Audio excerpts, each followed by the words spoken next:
Right, at last we have some positive news regarding the power supplies. A bit more probing around has revealed another faulty component which was stopping the power supply from running after 2 or 3 seconds. And this time it's one of the rectifier valves that's failed. You can probably see around the anode area of the valve it's darkened considerably, and I believe that's the remains of the getter that has probably tried to improve the vacuum as the valve has failed. What happened with this one is, as soon as the filament came on after a few seconds, the valve would effectively go short circuit, and then the power supply would shut down and attempt to restart in a cycle like that.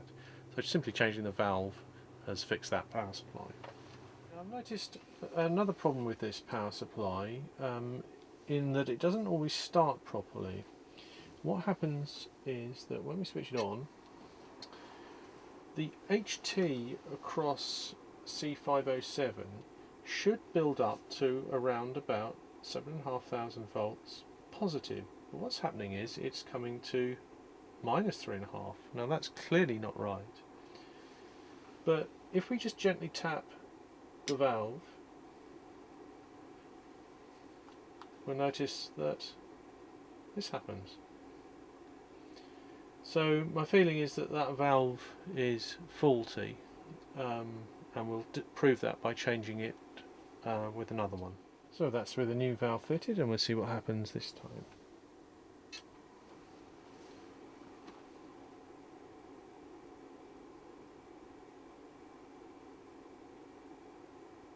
Straight away, no problem at all. I should point out I had tried reseating the suspect valve a number of times, but that didn't improve the situation, so we have a defective valve again. Right, so we've had a spot of lunch and the power supply is back in the second monitor, and as you can see we do have power and we do have a raster. Clearly there's no picture though, so we do have some problems. We do have controls that work, so we have a width control and we have a height control, which incidentally doesn't seem to center the monitor. It just does reduce the scans in height. Whether or not that's typical I can't remember from the other monitor. It also might be a function of the fact that there doesn't appear to be any locking of the video to anything, so the horizontal and vertical holds make no difference to the scan, which tends to suggest that the early part of the video amplifier is where we should start looking for the fault. But the thing to do now is get the scope out again and see where the video signal disappears in the video amplifier circuit. Well, it looks like the Red Cross parcel from Brian has arrived as promised. Let's hope there's no damage or any leakage to what's inside. A big no thank you to the postman. Never mind. Let's have a look and see what's inside, shall we? So, let's see what we've got. That's one side. Aha! So, looks like we've got the correct screws to hold the Perspex screen protector on. That's good. We've got 2 knobs. That's good. That'll complete the second monitor. And then we've got a selection of Q and power bulbs. These are sealed units, so you can't get at the bulb that's inside, which is a shame, but that's good. Let's hope these are okay. That'll at least get the lights on the front of the monitor working. And we've got a selection of transistors and also some high voltage resistors that fit in the EHT power supply, which we need to complete the 4th one, which has been robbed out to get the others working. That's good. So some of the transistors are for the power supply and some are for the scan board. So that's good. And the other good news is that I ordered some replacement capacitors for the power supply, and they've also arrived. I'm not sure if these are new old stock or whether they've been used already, so we'll treat those with a little bit of suspicion until they're proved to be okay.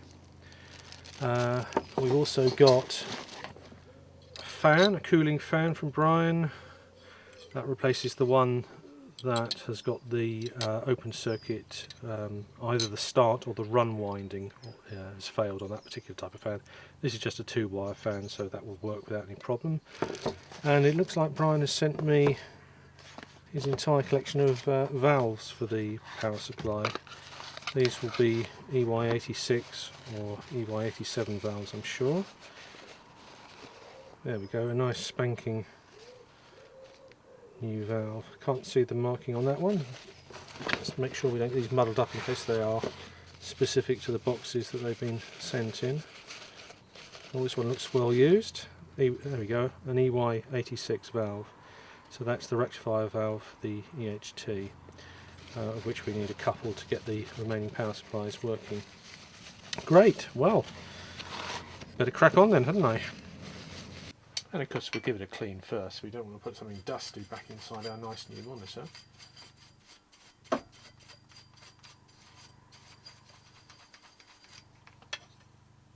And the direction of airflow is such that air is drawn in from the bottom of the monitor and it's exhausted through the back, so do need to get the fan in the right way. Before I fit the fan, there's just something I've noticed. It would be really nice to fit the fan the correct way up so the writing on the label is upright, but then the wires are too short, so I'll lengthen those. It may seem a bit ridiculous, but it'd be nice if somebody looks in this monitor in the future and they'll recognise it's a replacement fan, but at least they'll know somebody's taken the trouble to put it in the right way round. The other thing I'll do is, because we've got a dirty mark round here now, I think I'll get the magic sponge out and we'll give this a clean up before the grill goes on the outside, so it'll look clean behind the grill.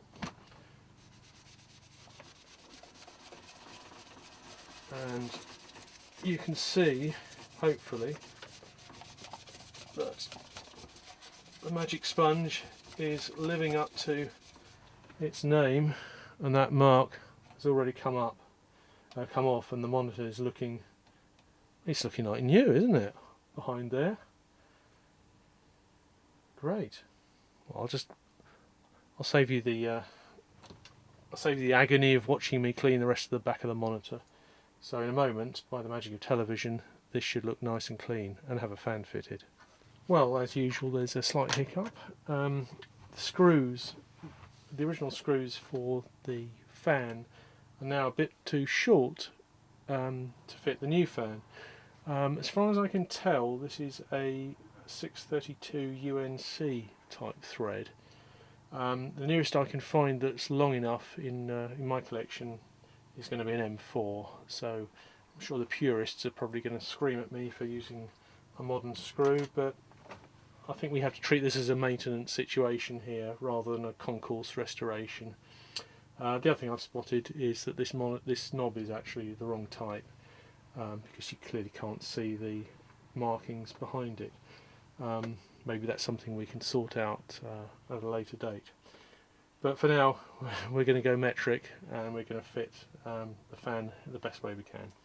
Yeah, so well, a couple of screws missing, because although I have the screws, I don't actually have the M4 nuts. I could only find 2, so another little thing to sort out another time. Let's turn it on, see what we get.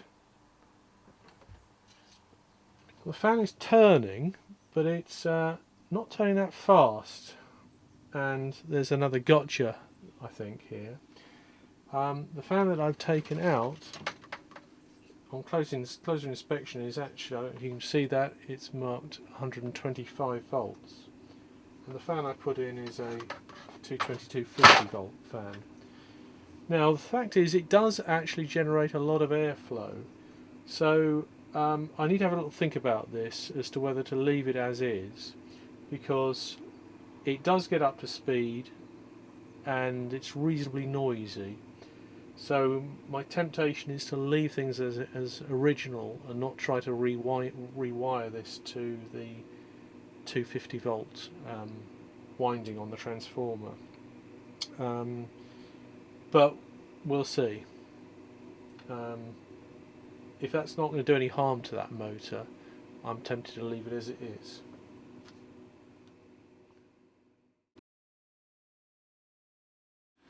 And at that point the EXT power supply is just blown up, and you've just probably heard the circuit breaker go.